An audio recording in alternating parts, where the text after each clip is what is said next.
Welcome back to the Keeping It Real with KC podcast. I, of course, am your host, KC Phoenix. And yeah, we're doing a Conversations with KC.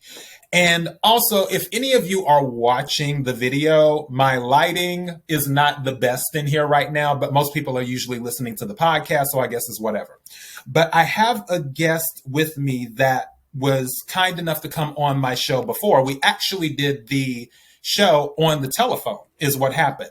And now we're doing a studio setup, and here we are. And I will let that guest introduce himself once again. Hi, Casey. Good to see you again. My name's Wajid Hassan,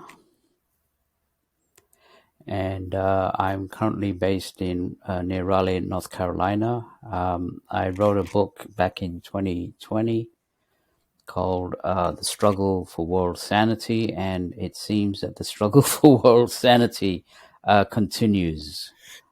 We just seems that we're getting more and more of a mess, and part of me writing the book was to let your listeners know that there's a solution to all the madness. Yeah, you know what? That's one thing that I've noticed, but I do my best to remain optimistic. And they say that what's the old saying? It's always darkest before the dawn. Right. So I guess I'm sort of leaning on that a little bit. What are your thoughts on what has transpired recently since we last spoke? Well, it seems you're right. It seems that the world conditions seems to be getting worse. We have this war going on between, all wars, I believe, were planned a long time ago. There's no such thing as a sudden war. I think there's forces behind the scenes that make a lot of money out of war. There's a lot of profit to be made out of war, out of people suffering. And if this escalates, we could be looking at possibly, World War III, but let's hope that doesn't happen. Then on top of that, the oil companies, took advantage of the situation, had nothing to do with the war, so they deliberately raised the prices of gas, and their stocks and their profits just went sky high. All of a sudden, inflation kicks in, and so there's a lot of apathy in the general populace right now, not only in America, but the whole worldwide. I mean, we had Sri Lanka nearly going into bankruptcy because, again, banks, international banks give loans to countries and they pretty much own them.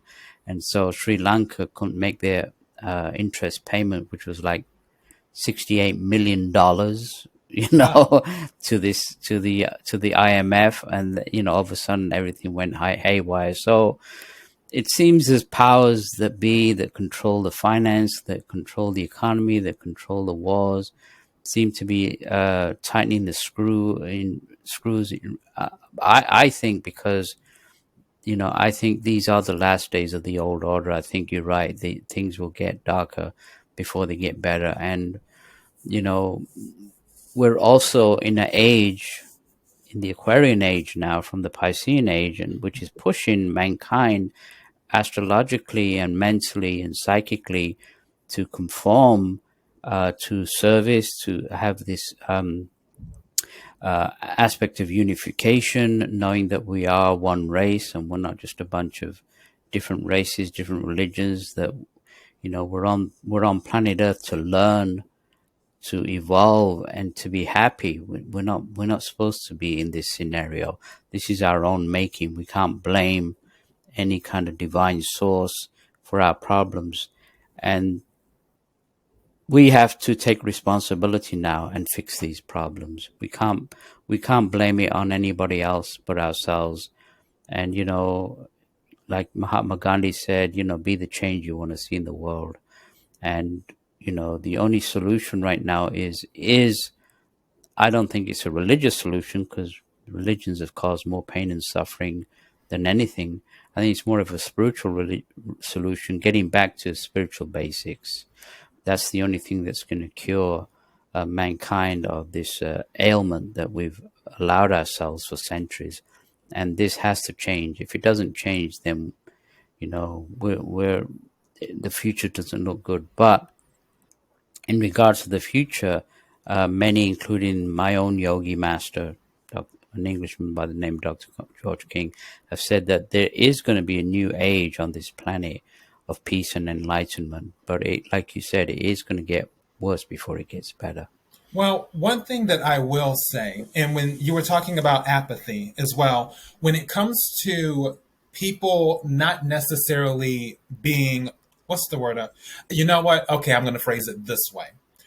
I feel like people are plugged into the matrix in a way, and they're caught in the stuff that doesn't always matter versus focusing on the stuff that does matter. When it comes to, and I don't really talk about politics on the show because, quiet as is kept, I don't really like many politicians at all. I honestly feel that it isn't a political issue per se. I've always felt it was a classism issue. I don't feel that there's a racial issue. I feel that there's a classism issue where it's people who are in the upper part that, and not saying all of them are bad, because I know people in that upper part, in the upper echelons, that have so much money, they don't even know what to do with it.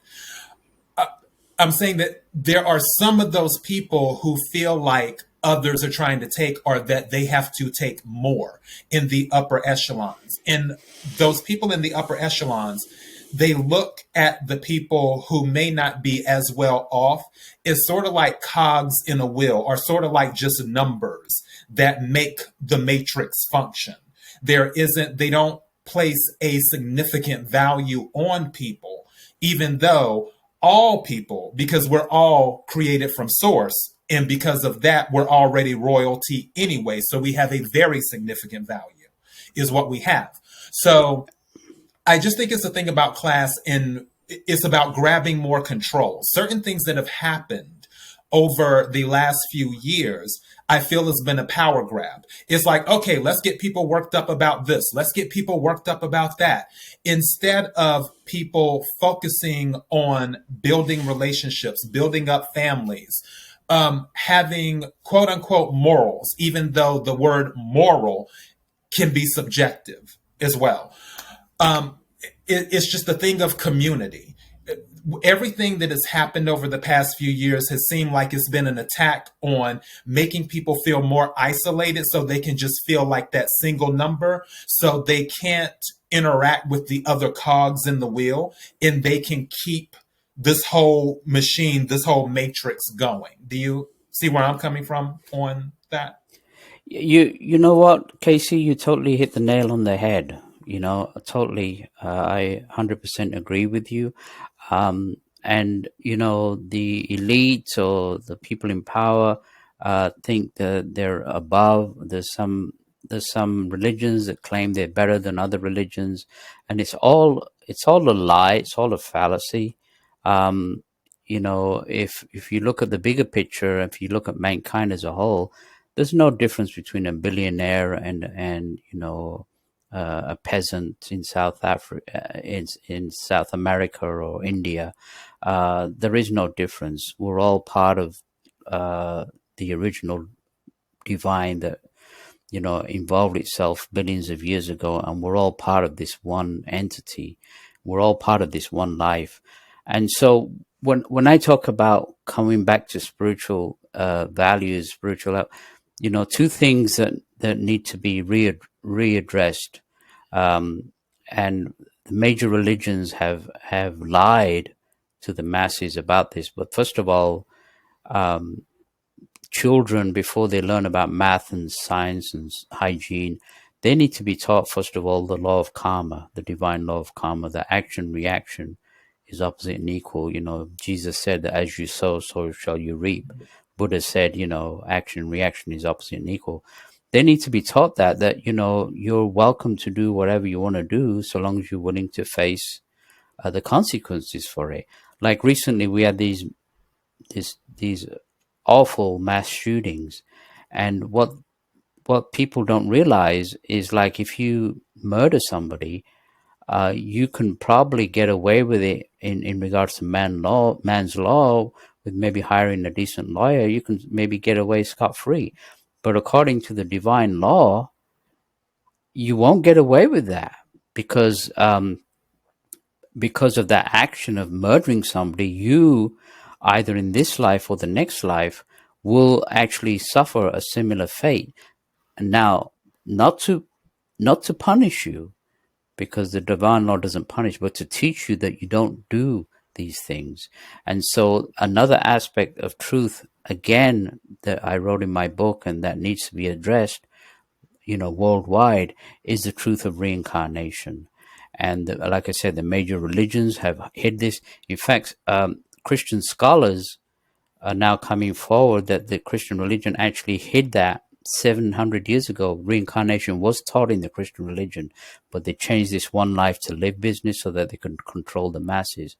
So if the truth of, first of all, the law of karma, and second of all, reincarnation, was taught openly, and it's been said that those who have hidden this truth of reincarnation will themselves be replaced, because you can only hide the truth for a certain while.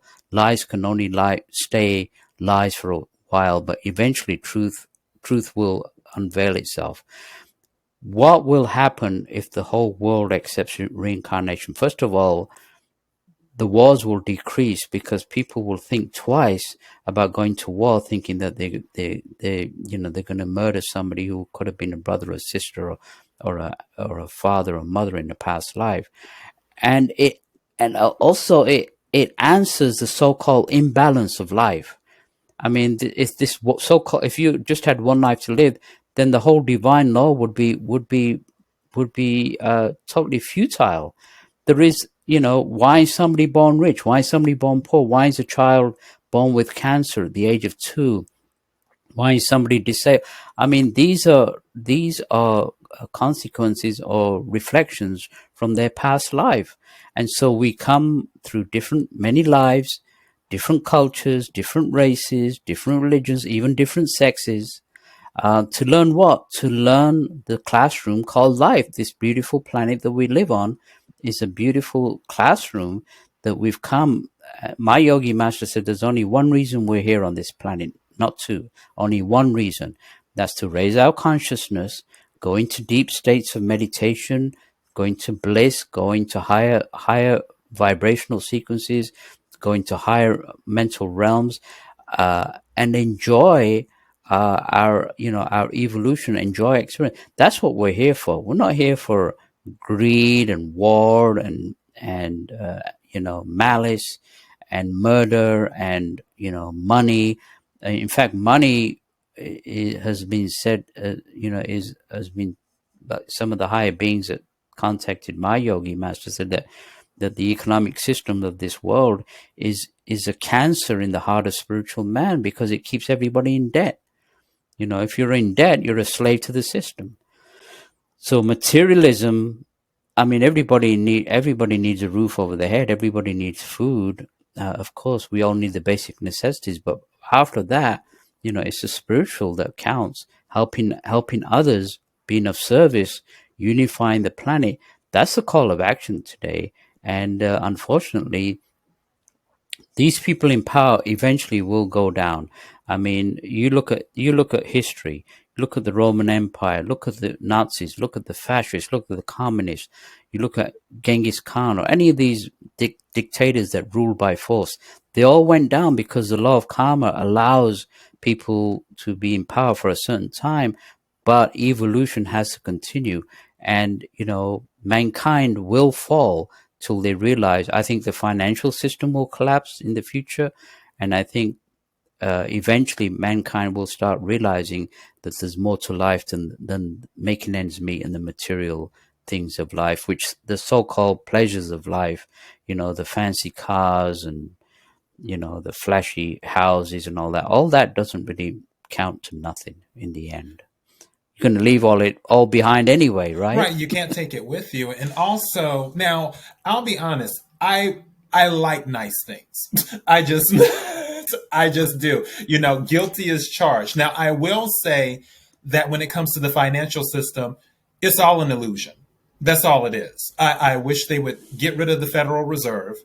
I wish they would redo a lot of things in government as related to finances. The stock market is an illusion as well. And I try to Yep. help people see that, because one thing that's kind of funny to me is that people are like, oh, buy gold, buy silver. It's like, wait a second. So if the financial system crashes, you're going to go into Kroger's or Target or Walmart, and the American dollar won't be worth anything anymore, but they're going to be like, oh yeah, we'll take gold. I doubt it. And then also when it comes to things crashing, on things just going apocalyptic, I guess one could say, I don't see money having value. I only see strength having value, meaning the person who is strong enough to take what they want or what they need. Because somebody was giving this example yesterday on a podcast I was watching. And he was talking about how someone owns a home and you have a deed to the house. All it is a piece of paper. If it goes apocalyptic and the police aren't there, law enforcement isn't there to enforce anything, a group of people could come to your house and say, this house is ours now because we have Yeah. the means to secure this house. And that person's going to be, but no, I have this piece of paper here. They're going to be like, and? So I really feel a lot of things are illusions as well. Well, they are because, like you say, in the end, you can't take it with you. There's nothing wrong with having good taste and whatever, but it's just the exploitation.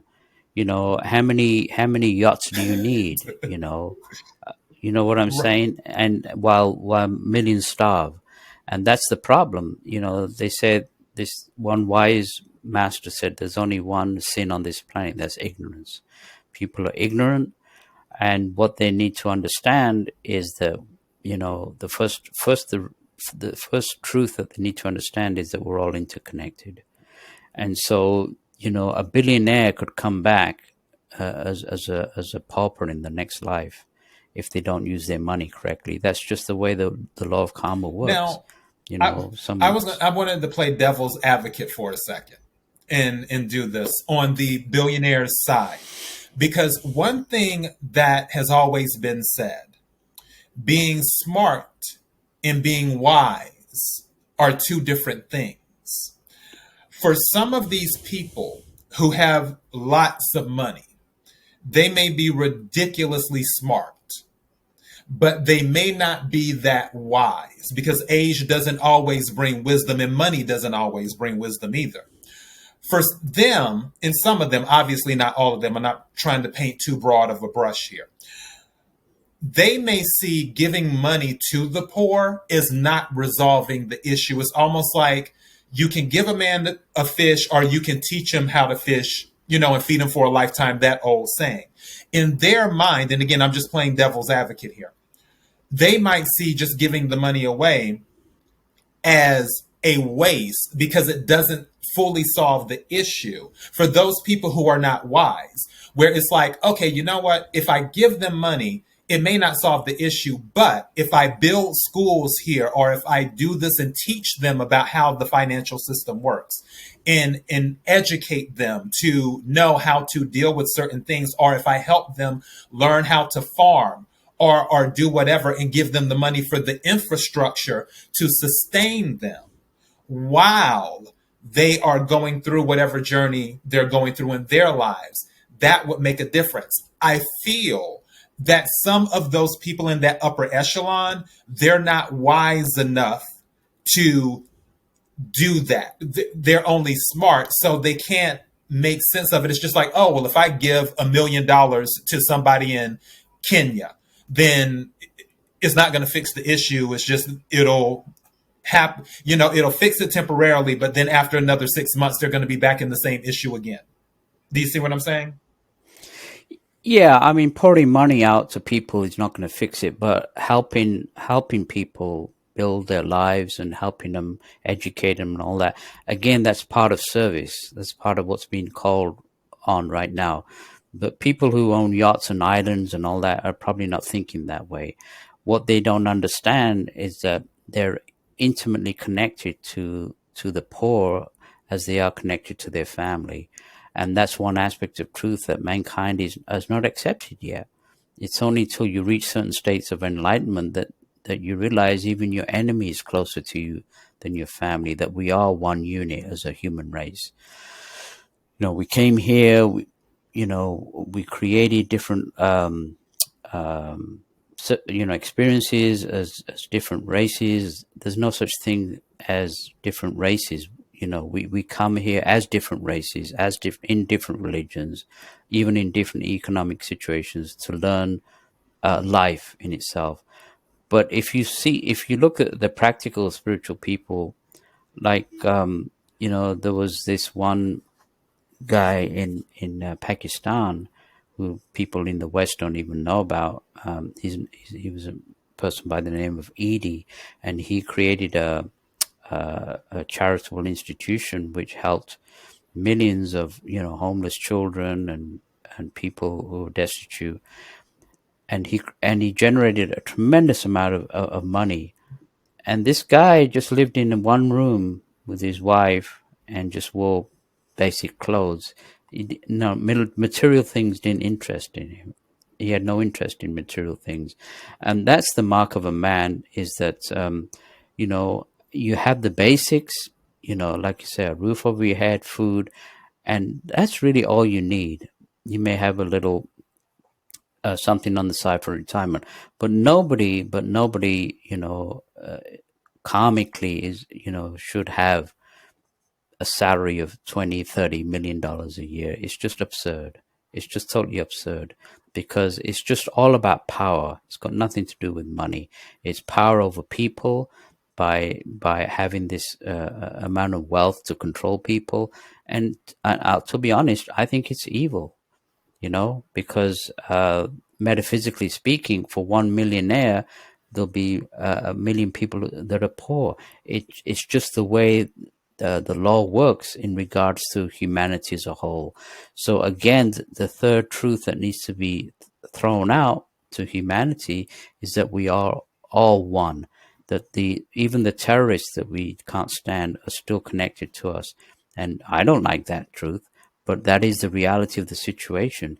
And till we stop blaming other people or blaming other countries and take the responsibility, and also forgive and forget, and start moving into service for everybody, regardless of race, color, creed, or religion, that's the only solution that's going to fix the planet. There is no other. Everything else has been tried. Politics is a laugh because it divides. People get passionate. They hate somebody from another political system. So politics doesn't work because there's no spirituality in politics. There's no cooperation between one party and the other party. Always one party's better, the other party's wrong, and it's rubbish. I mean, not only in this country, but in all countries around the world. The economic system of unfair distribution has not worked. Wars have not worked. More wars create more wars. People are polluting the planet. But one thing also that needs to be realized is that we also mentally polluting the planet with our thoughts. Thoughts are real. These thoughts of hatred, they affect people.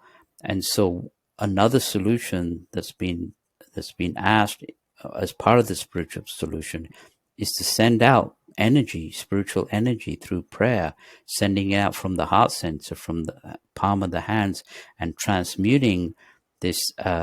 Look at social media today, Casey. I mean, nothing but hate. Yeah. On social media, everybody's hating each other. Behind the keyboard, and all this needs to be stopped because thoughts affect everybody, and so we need a transmutation of thought, a kind of a peaceful mental revolution, if you like, and send this transmuting energy of white pranic energy. It's the same energy that Jesus used to heal the sick and raise the dead and cure the blind. It's the same healing energy that every healer on the planet knows that works. It's tangible. It's like electricity, just on a different octave. And people need to start realizing that we are not only receivers of spiritual energy, which comes as pranic energy from the sun, but we're also transmitters of energy. We're energy fields, we're energy recipients.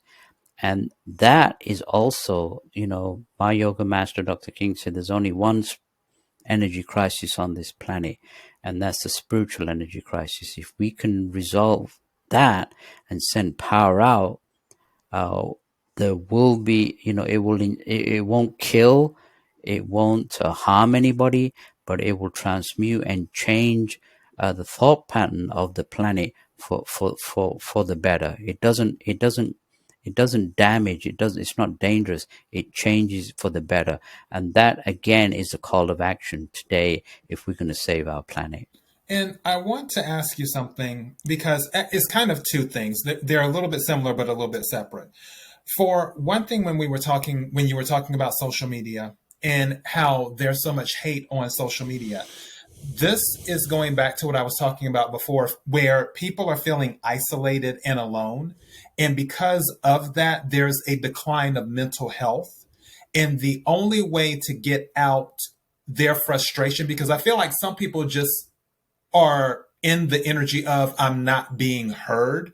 And once they get this phone in their hands, it's like, okay, well, I'll be heard here and I can go after whatever. And it's a hurt person going after people because they want to. It's almost like, how they say energy isn't created nor destroyed, it's only transferred from one party to the next. And it's like they Right. have this negative energy already in them because they're in a state of pain, isolation, and declining mental health. So they have to get this negative energy out some type of way. And being on the internet, on the keyboard, is like, okay, getting rid of that energy. But they're staying stuck in it. It just, you have to wonder what is the best way to break that cycle, because I feel like it will be a cycle that continues, because as you're putting out that negativity, it's going to hit the other person. And some people might be able to deflect it, because some people can easily deflect negativity. Other people will end up absorbing that negativity, and then they're going to transfer it to somebody else, just like that person at the keyboard transferred it to them. Do you see what I'm saying? Absolutely. And I had a chance to meet with the grandson of Mahatma Gandhi a while ago in Los Angeles, and he got on the podium and he said, as a 14-year-old, he was a very angry young man, when he was living with Mahatma Gandhi for 2 years. And what Mahatma Gandhi taught him was that, like exactly like you said, that the anger and the distrust and the hatred can be transmuted. It's the same energy, right? It can be transmuted into something more positive. So you can transmute the anger and the hate using the emotion of love and transmute and creating something positive. Like, I belong to a group of people from over 35 countries. We meet regularly online, and we send this power out on a daily basis. I can give you the website. It's free.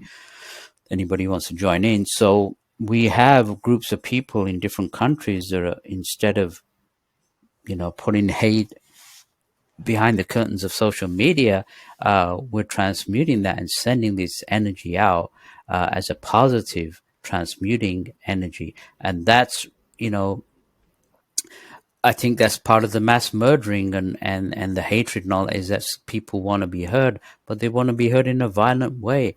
That's, it's like negative reinforcement. As a kid, if you did something bad, it was a way of, showing that you needed attention. And you're right. And there's different ways of doing that. You don't have to be isolated and angry. You can join people together and raise and this hatred and apathy and differences into something that's universal, that's going to change, that's loving, and that heals. And that's what we need. We need healing right now. The planet needs healing, and we need to heal our mental, our physical, our psychic, and our emotional minds at this particular point. Absolutely. And also, so as we're getting close to wrapping up here, I have two questions for you, or two topics, I should say, because we started off talking about karma, but also I want to talk about something else, because one of my latest favorite movies, because I enjoyed it, some people didn't like it, but I enjoyed it, that came out. So karma wise, I I was thinking about this today when it comes to what happened with slavery. And part of me feels that there is a curse on Caucasian people. I don't have any type of negative energy towards Caucasian people. I'm not one of those people where it's like, oh, everyone's racist or anything like that. I don't operate like that. But when I was analyzing something, I was thinking about, okay, it seems like everyone has been attacking Caucasian people as of late. And it's like these people who are being attacked, most of them are not racist. They weren't any part of whatever their ancestors did. Going back to the Right. ancestors part, do you Right. think that this is sort of like a generational curse where it's saying, okay, okay, let me get my words out. The minority was treated this way back then because you were not part of it and you don't know exactly what happened. I have to place this on you to teach you what it was like back then, to teach you what your ancestors did. Now, I'm not saying whether this is true or not. I'm just attempting to make sense of something. Do you have any thoughts on that? Yeah, you can't blame the current Caucasian race for what happened in the past, because it's again, if you look at the law of karma, those who enslaved in the past, no matter who they are, if they're Arabs, they're enslaved in the Middle East, which there was a lot of slavery that went on there, a lot of slavery in other countries as well, not only in America. But looking at the law of karma again, if you enslave somebody in your next life, you will also be enslaved. Again, not to punish you, but to teach you. So you can't blame one race for the deeds of the past, but you can forgive. That's again, nobody wants to forgive. Everybody wants to blame, and that's another aspect of truth is forgiveness, is to transmute the past and move on, and create more positive ideology than just going into the past. People are holding on to the past. It's a kind of a warped sense of hatred that they want to just keep that hatred, of things that happened in the past. Not to forget the past, absolutely not. We don't forget the past, but we move on with forgiveness and kindness and love. And that's what people are not willing to do. They're always willing to blame the black race or the white race or the Asian race. It's always the Jews or the Catholics, or in these days it's the Muslims. It's all rubbish. It's all a lie. It's like you said, it's an illusion. To stop blaming other races. It's ridiculous, because we are all parts of races. No black man is going to be a black man forever in each incarnation. He may come back as a white man, as a Japanese man, as a Russian, and so we're here as a race to learn our culture and the positive aspects of our culture. But that doesn't mean we're going to, that doesn't mean I'll be part of a brown race in my next life. I could be somewhere in Iceland or something like that. So there's no guarantee that if you're born this race and that religion, that the next life you will be born. Or if you live in a nice climate, next life you'll be in a nice climate. You'll have all these different experiences that go on for millions and millions of lives, to eventually that will evolve into a race of human beings that take care of human beings. And that is the message of universal appreciation, the message of love, the message of healing, that's still very, very unpopular these days if you look around. Now, I guess final thing, there is a movie as we are wrapping up here. It came out not too long ago this year.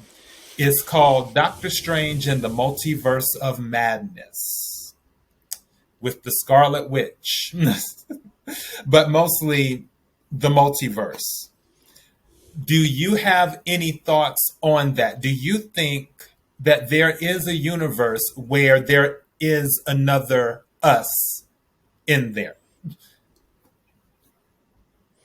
Well, I mean, there's different planes of existence on this planet that we're not even aware of. A yogi master can project consciously to these different realms. My master said there's 4 realms below us and 6 realms above us that we're not even aware of unless you're psychic or be able to project to those. So we live in a multi-dimensional planet already. When we die, again, based on our vibration, if we've been a mass murderer or a rapist or whatever, we go to some of these lower levels. Again, not to punish, but to teach. And if you've been kind and been of service, you go to some of these higher realms, and you stay there for a while to learn different experiences. You pass on from those realms, and you're reincarnated back onto these realms. Science has proved, just looking at this galaxy with millions of stars, it's an impossibility to say there's no such thing as life on other planet. It's a joke now. If anybody says that, it's ridiculous. There could be similar worlds in this galaxy. From what I've been told, there's many humanoid races in this galaxy, based on the information that my yogi master received. So yeah, we're not alone.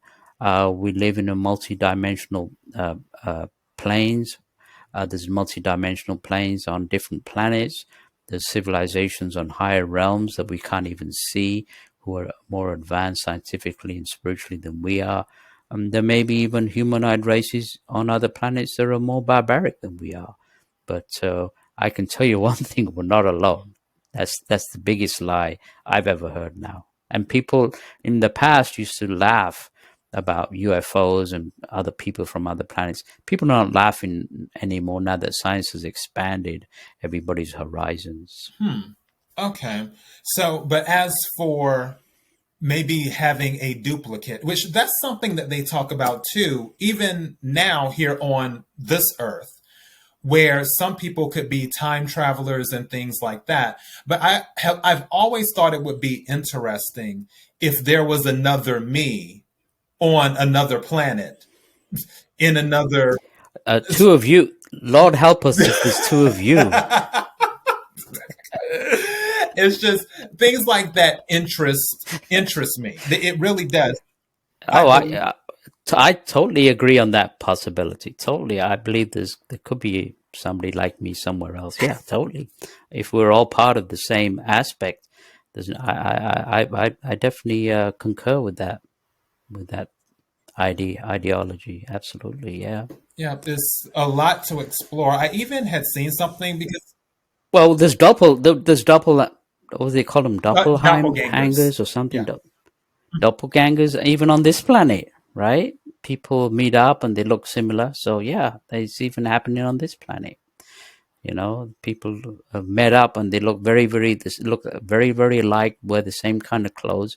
So it's not even limited to other spheres or other planets. It's happening on this planet. Absolutely, yeah. Mm. Twin souls. You never know. Yeah, it's a good concept. I haven't really researched it, but It's a very plausible idea. Absolutely, Yeah, I yeah. just There was a case of this one guy. He was on a plane in Scotland. Guy had a beard and everything. I think you may have saw it on the internet. And the guy sitting next to him had the same beard, the same face, same clothes. wow. I You haven't know, seen that one. it was uncanny, and they didn't even know each other. So Well, yeah, I think that things will. Okay, let me back up. I believe that people will see lots of things as the future opens up due to technology, science, and what have you. I even had a vision because sometimes I can see things in the future or see things before they happen because you already know I'm an intuitive. And one of the things that I had seen was that people are going to be able to fly like Superman. And the reason is, from what I had seen, it's going to be the suit that they're wearing is going to do something where it interacts with the environment, which gives the person the ability to float and move and do things. And well, it's already possible with some of the yogi adepts in the East. My yogi master could levitate.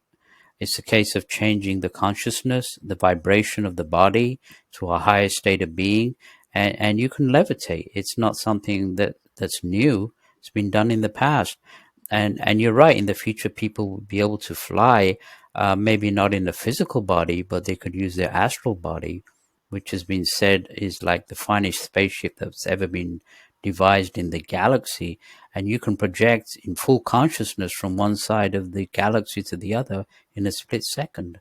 So those abilities, again, are not science fiction dreams. Those are actually realities. I think the new, yeah, the new, in the new age, people will be able to move freely. There will be no cars or planes or whatever. People will be able to move freely from one side of the planet to the other, just using their higher bodies. Absolutely, that's going to be a yeah, fact. well, I Yep. what I had seen was it's going to be the physical body is what's going to happen. Like they're going to have on. It's the physical body, but it'll be on a higher vibrational sequence than the base physical. The vibrations of the physical body will be higher in order to make it lighter, and in order to project it using thought and moving around the planet. So you're Absolutely. talking more on a level similar to telekinesis, is what you're. No, telekinesis is moving objects with your mind. Well, actually, yeah, I Yes, think you're because right. you can It's move moving your your body with stuff. your mind. Yeah, yeah, exactly. Yep. Interesting. Which already believe that telekinesis is possible through science, where because some people don't know this, but they can track your brain waves and stuff. Because I've watched it on TV, where if you think about certain things, they'll have you connected to a machine, and it creates certain waves where they're like, oh, this person is thinking about that, they're thinking about this, or what have you. I feel that there will be a way to connect things to your mind technologically, and then Yeah. you'll be able to do stuff that way. Without the technology, it would take a superior mind to move things without technology. Like the person would have to be on a whole nother level. Well, I mean, they can attach robotic arms and legs now to you using mind impulses. You can move them. I mean, that's just basic aspects of that. Yeah, that's happening already. Science is the thing is science is advancing, but it's advancing. It seems like the best brains on the planet are creating, weaponry of more sophisticated weaponry as opposed to, things that will help mankind. So science needs to advance again. What's the motive of advancing science? The motive of advancing science is that it can be used to help others and not destroy, and that's also a consideration that we need to do. now that we are advancing Yeah, scientifically, that's one because thing it can be abused. that I heard, or one thing that always stuck with me, where it was from a cartoon. And she said there's only two powers in this world: the power to create and the power to destroy. And it seems like what you were saying, the people with the best minds, they're making these things, they're creating things, but it's to destroy other things versus creating things to create more life or bring more positivity into the world. So yeah, Right. it's just whatever people's instincts are. Not everyone always has good intentions, sadly. So yeah, I guess we'll go ahead and leave it here. Wajid, I thank you for coming on the show again. I really, really appreciate that. Abs- I always have such a fun time speaking with you because it's always very relaxing and I always gain some extra knowledge too. So I always enjoy the conversation. Yeah, I enjoyed it as well because we're talking about subjects that haven't really been discussed openly in the general media, and it's important that people learn these things Right. as And how well. can people get Absolutely. to you and your book and anything else you want to, like, your the websites? You were mentioning the group. Uh, yeah, if they want to, I have it all on my website, so they can just go to my website, which is wajidauthor.com, WAJIDAUTHOR, author, one word, wajidauthor.com, and it has links to this to the online services that I belong to my Yogi Masters organization, and some of the stuff that I do as well. Okay, perfect. Well, Wajid, thank you so much for coming back on the show and having a conversation with KC. And until next time, everyone. And also, don't forget, everyone, kirwkc.com, main podcasting platform. This podcast is carried on Apple, Spotify, Google, iHeartRadio, Pandora, Overcast, Bullhorn, Amazon Music, Audible, and several other podcasting platforms. Please feel free to listen to this podcast on whatever platform is most convenient for you. KIRWKC on all the social media platforms. Until next time, be blessed.